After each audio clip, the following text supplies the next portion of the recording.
Hey everybody, Who's Your Jedi here with another review for you. This time I'm talking the Doctor Who episode Mummy on the Orient Express. And I have to say that of all the Peter Capaldi episodes so far, I think this might be my favorite. It's very reminiscent of the old Fourth Doctor episodes where they sort of played around with gothic horror as a theme quite often. There's a lot of really great atmosphere to what's happening around them. The set designs and the costumes and the haircuts all look really cool. I really like a lot of the design aesthetic from the 1920s. Personally, I love Art Deco and all of that other stuff. So just on a visual level, this episode was really appealing to me. And this episode also, I think, marked a really nice moment between Clara and the Doctor in terms of their relationship. And of course, we sort of also get some interesting mysteries in regards to sort of the greater picture of what's going on with things this season. So let's just kind of get right into things. Now, there were definitely some nice nods to classic Who in this episode. As I said, this is kind of a very reminiscent of Tom Baker's gothic episodes. Peter Capaldi even sort of lapses into speaking like the Fourth Doctor when he's sort of babbling to himself in this episode, which was really great, especially since the Fourth Doctor is my favorite Doctor. And of course, we can't talk about nods to classic Who without mentioning the Doctor actually, in the first time in a long time, whipping out the jelly babies. Which just fantastic. I cannot tell you just how happy that made me. And then there's also the outfit that the Doctor wears this episode. Again, very reminiscent of something that the first Doctor probably would have worn. And if you notice, he even is sporting a bow tie. Now, it's not the Matt Smith sort of thing, sort of like, again, the kind of tie the first Doctor would have worn, but yeah, that was cool. And of course, it does sort of the Doctor's way of dealing with people is also very reminiscent of the earlier Doctors, like as has been said, the third and fourth Doctor. Now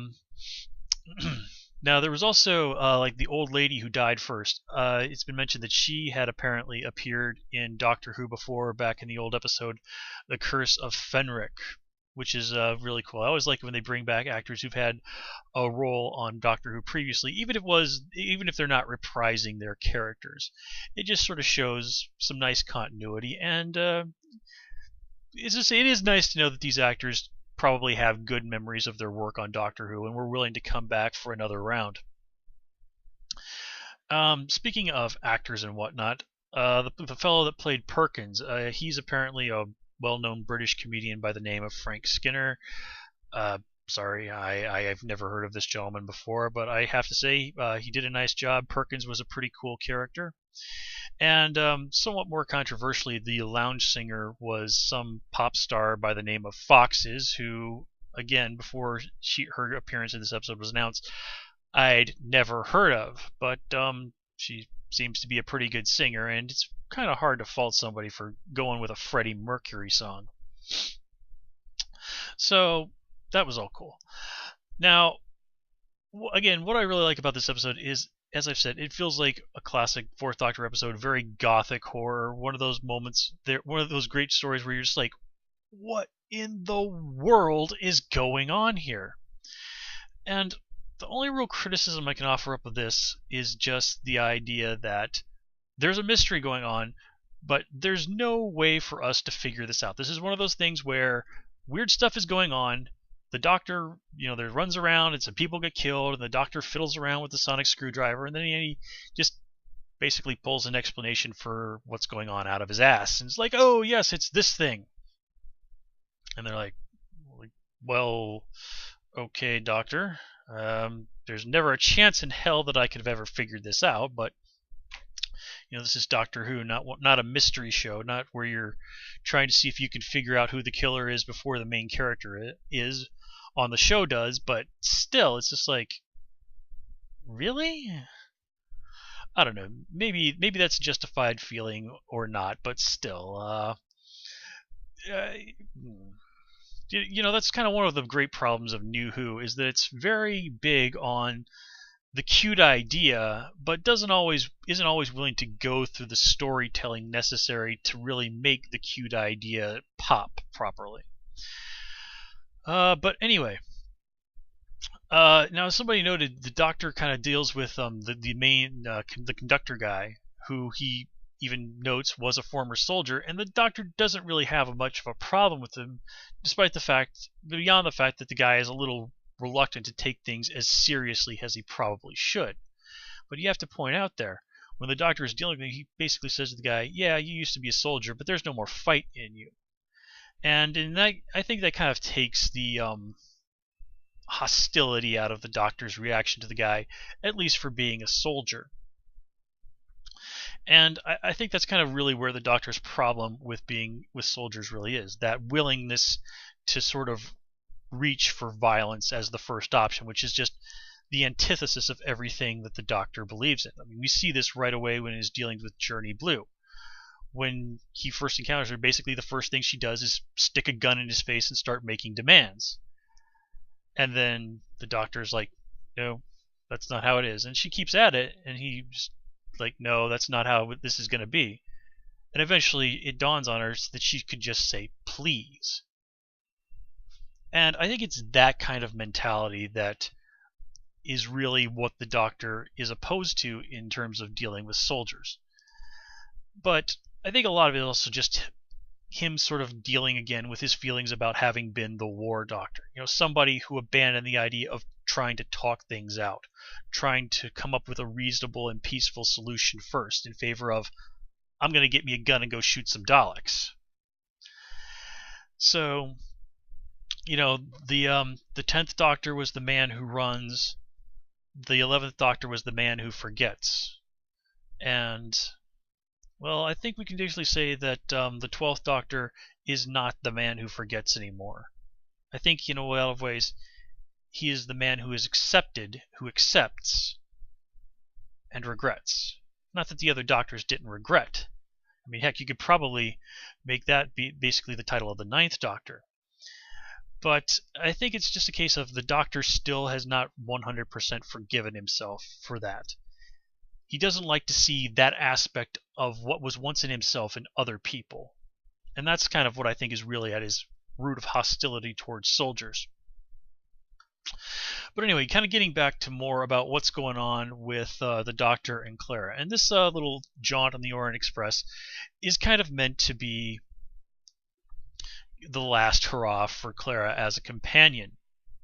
And of course, the Doctor knows something fishy is going on. He drags Clara into it anyway, when, of course, if he really wanted to, he could have taken her someplace really perfectly wonderful and safe. Probably. And, just had a grand old time that way. But there's the old thing we have to remember. The Doctor lies. And also, the Doctor is, generally speaking, a pretty good judge of character. The Doctor knows that Clara is not 100% sold on the idea of leaving, even if she is mad at him. And she even states that this is several weeks after the last episode, and that she spent a lot of that time absolutely furious at him. So this is really the case of the Doctor going, "Are you sure you really want to give this up in favor of, boring old life in London?" And the answer is no, Clara doesn't. Because, well, she cares about the Doctor.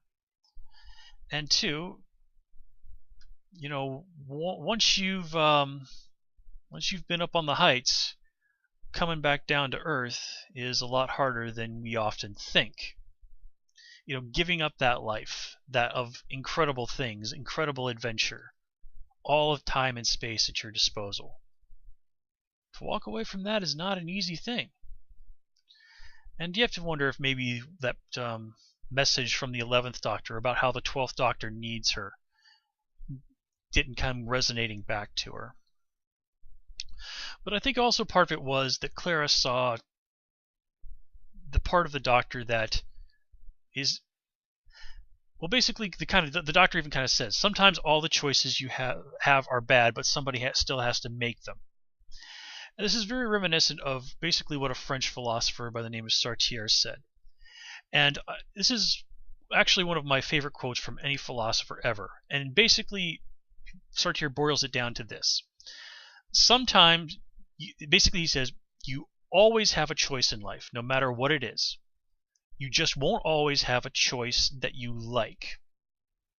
And that's kind of one of the things that is very true about the Doctor across his character, is that the Doctor is the guy who will come into the bad situation, the situation where there are no good choices, and he will make a choice.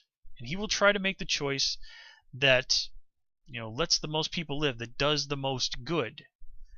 But that's not always going to be a pretty choice. I mean, the Doctor even flat out says he would have sacrificed as many people as it was necessary to save the rest of those people.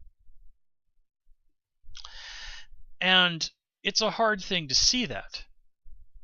I mean, but, that's kind of the burden of being a leader or being someone like the Doctor. The Doctor goes into situations where no one else is really capable or qualified of not only making those choices, but even really understanding the full implications of what's going on.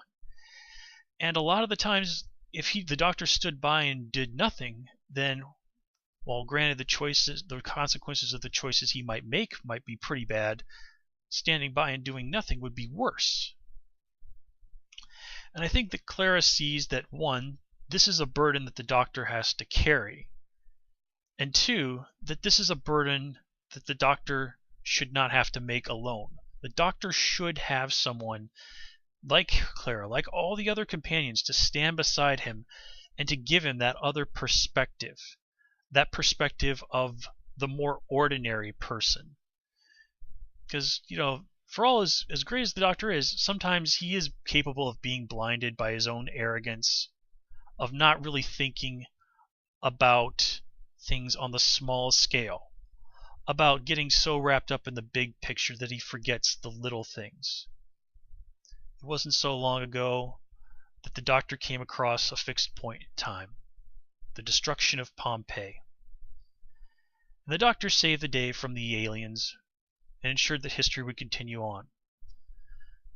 But in doing that, he was about to walk away and let a family of good people die, because that was what history declared, a fixed point in time. Clecilius and his family were doomed. And then Donna Noble stepped in and pleaded with the Doctor, reminding him that Clecilius and his family were not just pages in a history book. They were living people, good people, loving people, who were about to die, terrified and afraid. And the Doctor at first walked away, left them to die. But he changed his mind and came back. And so a family was spared. People who probably didn't have any really notable impact on history. But the Doctor's changing his mind had an enormous impact on them. And possibly on the Doctor himself. That's why companions are important. Time and time again, it's the companions who step up and give the Doctor that, kick in the butt, or, hey, what the hell is wrong with you, that he needs. Because the Doctor is not a perfect person. The Doctor is capable of making the wrong choice. The Doctor is the oncoming storm. He's like the heart of the sun. He sometimes forgets what it's like to be small like us. And yet, it is for people like us that the Doctor routinely goes out and does all these crazy things. It is for the small people, people like Perry and Wilfred Mott, that the Doctor has even sacrificed his own life for, basically. But it's a never-ending struggle, a never-ending balance. And it is not something that the Doctor can do alone. And that is why the Doctor always needs his companions. Anyway, guys, on that note, I think I'm going to call it here. As always, please comment, rate, and subscribe. And of course, you can follow me on Twitter at Hoosier Jedi. Until next time, take care and have a good one.